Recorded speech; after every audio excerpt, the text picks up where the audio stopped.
O Senhor esteja convosco. Proclamação do Evangelho de Jesus Cristo segundo Lucas. Glória a vós, Senhor. Quando se completaram os dias para a purificação da mãe do menino, conforme a lei de Moisés, Maria e José levaram Jesus a Jerusalém a fim de apresentá-lo ao Senhor. Conforme está escrito na lei do Senhor, todo primogênito do sexo masculino deve ser consagrado ao Senhor. Foram também oferecer o sacrifício, um par de rolas ou 2 pombinhos, como está ordenado na lei do Senhor. Em Jerusalém havia um homem chamado Simeão, o qual era justo e piedoso, e esperava a consolação do povo de Israel. O Espírito Santo estava com ele, e lhe havia anunciado que não morreria antes de ver o Messias que vem do Senhor. Movido pelo Espírito, Simeão veio ao templo. Quando os pais trouxeram o menino Jesus para cumprir o que a lei ordenava, Simeão tomou o menino nos braços e bendisse a Deus. Agora, Senhor, conforme a tua promessa, podes deixar teu servo partir em paz, porque meus olhos viram a tua salvação, que preparastes diante de todos os povos, luz para iluminar as nações e glória do teu povo Israel. O pai e a mãe de Jesus estavam admirados com o que diziam a respeito dele. Simeão os abençoou e disse a Maria, a mãe de Jesus: este menino vai ser causa tanto de queda como de reerguimento para muitos em Israel. Ele será um sinal de contradição. Assim serão revelados os pensamentos de muitos corações. Quanto a ti, uma espada te transpassará a alma. Havia também uma profetisa chamada Ana, filha de Fanuel, da tribo de Azer. Era de idade muito avançada, quando jovem tinha sido casada e vivera 7 anos com o marido. Depois ficara viúva e agora já estava com 84 anos. Não saía do templo dia e noite servindo a Deus com jejuns e orações. Ana chegou nesse momento e pôs-se a louvar a Deus e a falar do menino a todos os que esperavam a libertação de Jerusalém. Depois de cumprirem tudo conforme a lei do Senhor, voltaram a Galileia para Nazaré, sua cidade. O menino crescia e tornava-se forte, cheio de sabedoria, e a graça de Deus estava com ele. Palavra da salvação. Glória a vós, Senhor.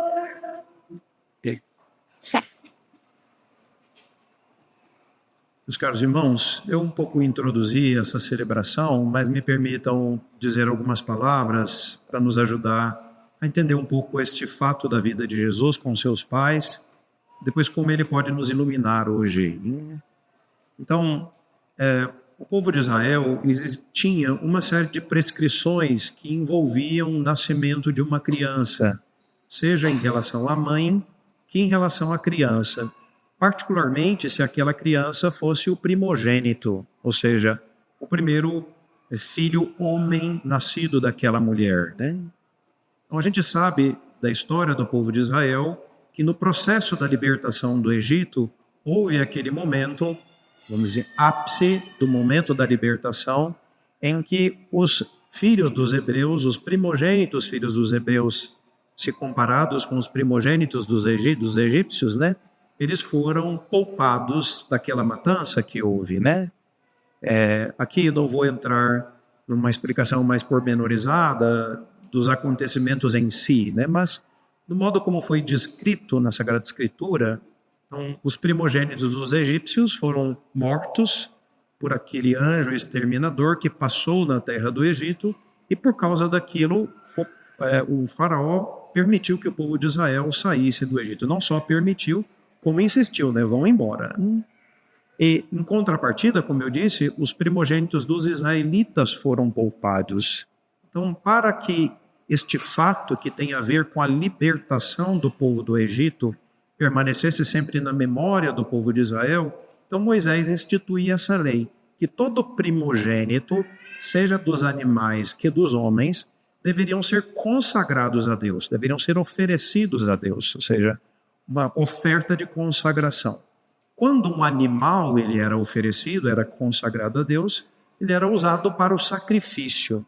Só que uma criança que também deveria ser consagrada a Deus, era consagrada, né? Ela não poderia ser morta. O povo de Israel não era a favor do assassinato das crianças, né?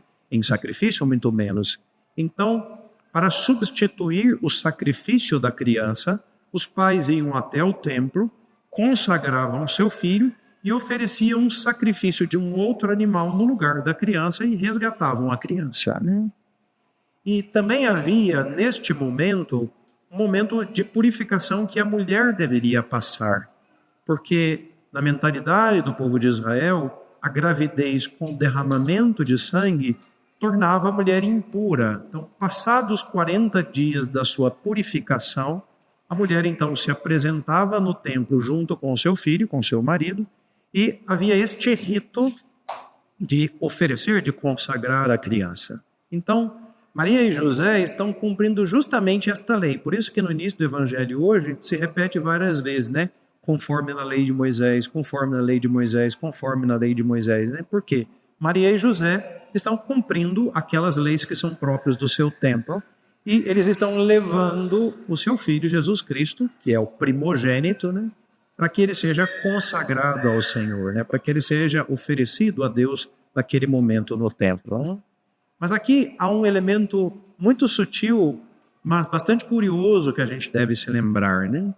Que os primogênitos, eles eram oferecidos, podemos dizer assim, em consagração, e aqueles animais consagrados, eles eram oferecidos, né, em sacrifício a Deus.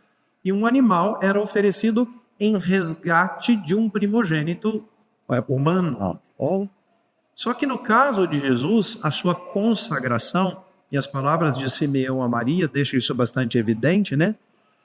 Aquele momento em que Maria leva o seu filho Jesus Cristo, é claro, há um sacrifício que é oferecido que resgata Jesus para que ele não seja morto.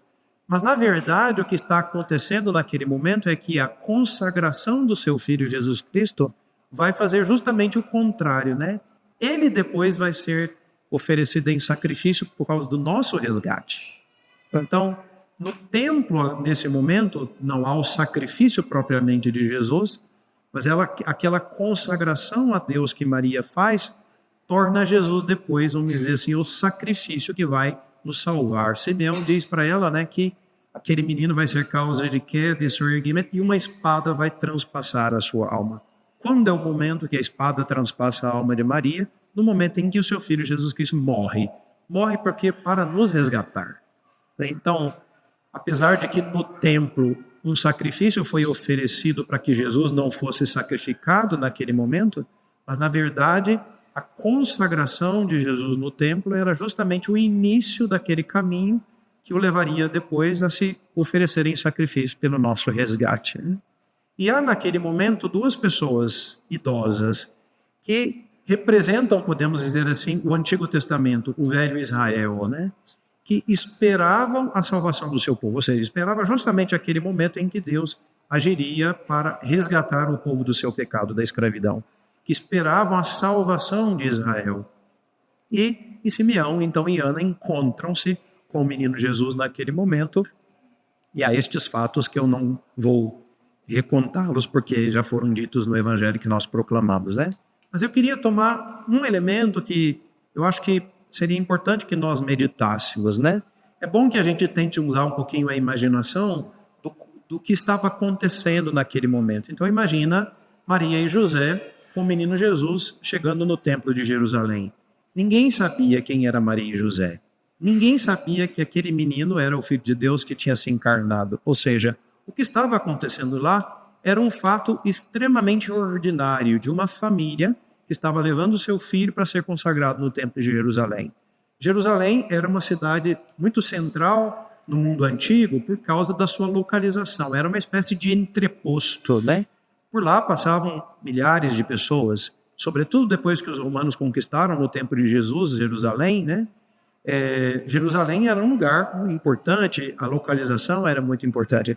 E certamente naquele dia, aquela não era a única família que estava levando o seu filho para apresentar no templo, né? Ou seja, nós estamos no lugar central do culto judaico. Certamente havia muita gente indo, voltando, passando, né? Então a gente poderia pensar assim para nos ajudar, que no templo estaria cheio como está cheia esta igreja hoje. E Jesus e Maria tinham um menino no colo. Desculpa, Maria e José tinham um menino Jesus no colo e entraram no meio daquela multidão.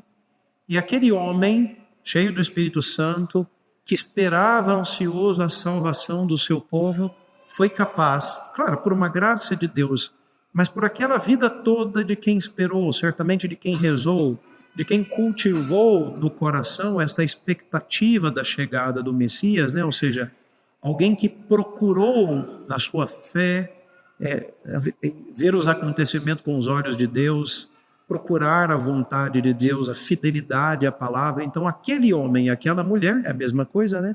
Eles foram capazes de reconhecer no menino Jesus o próprio Messias. Por que eu quis chamar a atenção sobre isto, né? Porque no fundo, na nossa vida é assim. Normalmente, Deus se faz presente na nossa vida de uma maneira muito sutil e simples, né? Na verdade, ele quase sempre não entra de um modo ostensivo na nossa vida. Quase sempre a presença de Deus na nossa vida não é extraordinária, né? É ordinária, não no sentido pejorativo, né? Mas no sentido de que é uma presença muito delicada, muito sutil. Por que Deus age assim conosco? Porque, na verdade, se ele aparecesse com todo o seu esplendor, ele nos forçaria a crer. Então, existe um santo, São Francisco Xavier, que foi um evangelizador do Japão, quis entrar na China, mas morreu antes de entrar, né? E que foi um homem que converteu milhares de pessoas naquele seu tempo, né? E uma das coisas que faziam as pessoas se converterem eram os milagres de São Francisco Xavier, que ele fazia ainda em vida, né? Existem relatos e relatos, né? Então, se acontecesse um milagre assim muito evidente, a gente fica quase forçado a crer, né? Ou se imagina, ao invés de uma hóstia consagrada nas mãos do sacerdote, que não tem nada de extraordinário, imagina se quando eu levantasse a hóstia começasse a sair raios dela, né? Pegasse fogo, né? A gente ficaria quase forçado a crer, porque tem uma coisa tão extraordinária que fica inevitável a nossa fé. Mas Deus não quer nos obrigar a crer. E aqui é muito interessante, porque é o drama que todos nós vivemos em última instância. Porque como Deus não quer nos obrigar a crer, e por isso não aparece de modo extraordinário, é sempre muito sutil, há um espaço da nossa liberdade para a fé e para o reconhecimento da presença de Deus na nossa vida, que depende do meu querer, que depende do meu empenho pessoal, que depende do fato de que eu, de algum modo, me empenho pelo meu ato de fé. Não? E era aquilo que fez Simeão e Ana. Né?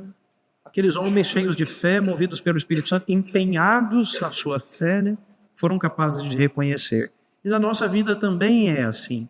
E não raras vezes, inclusive, esta presença sutil de Deus se dá em meio às tempestades da nossa vida. Pensemos, por exemplo, aqueles apóstolos que atravessavam o mar da Galileia no meio da tempestade e Jesus chegou perto deles. Eles inicialmente pensavam que era um fantasma, não?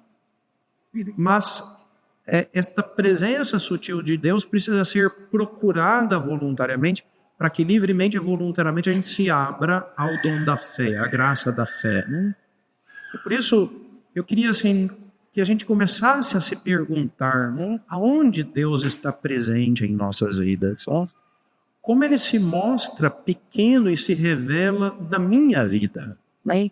Nos fatos da minha vida, naqueles fatos mais ordinários e cotidianos, naquelas situações mais impensadas da minha existência em que Cristo se faz presente, né?